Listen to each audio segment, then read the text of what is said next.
Reclaiming joy.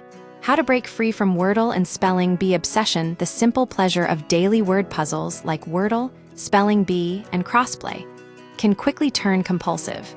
Many players find themselves chasing streaks, obsessing over scores, and experiencing genuine distress when a record is broken. This isn't a flaw in the games themselves, but a reflection of how easily enjoyment can morph into addiction. The downside of digital streaks meditation teacher Tim H. Wang noticed his Wordle habit shifting from fun to obligation. He felt compelled to maintain his streak, even though the joy had disappeared. The competitive edge, comparing results with friends, had soured into an unhealthy obsession. This dynamic isn't unique. Many players report feeling disproportionate disappointment over lost streaks or failing to achieve high scores. The problem isn't necessarily the game itself, but the mental habits it can reinforce.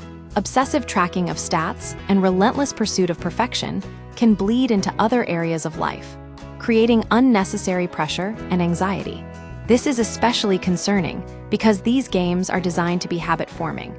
Daily challenges, visible progress, and social comparison all tap into psychological reward systems.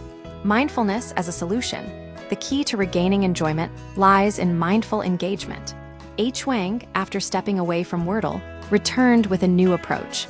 Setting clear intentions before playing, prioritizing connection over competition, and practicing radical acceptance of losses. This isn't about quitting, it's about reframing the experience. Tara Anderson, a meditation practitioner with a 1,000-plus day crossword streak, experienced a similar shift when her streak ended. The incident forced her to confront how much she'd clung to the routine. She now asks herself a simple question before playing: am I doing this on purpose or not on purpose? This clarifies her motivation and prevents mindless compulsion.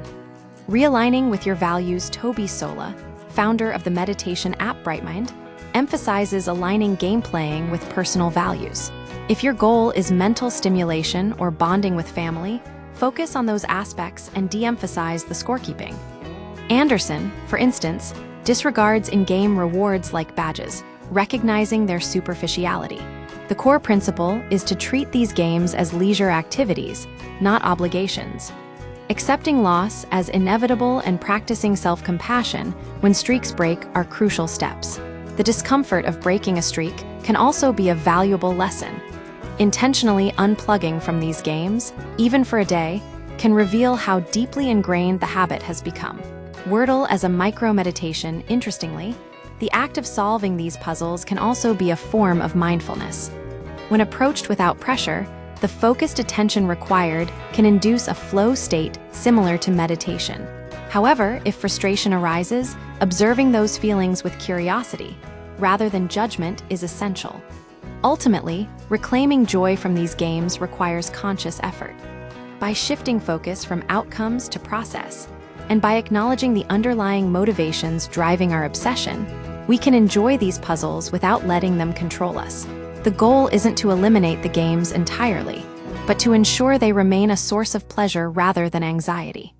Treating them as optional indulgences rather than daily demands is the key to a healthier, more balanced approach.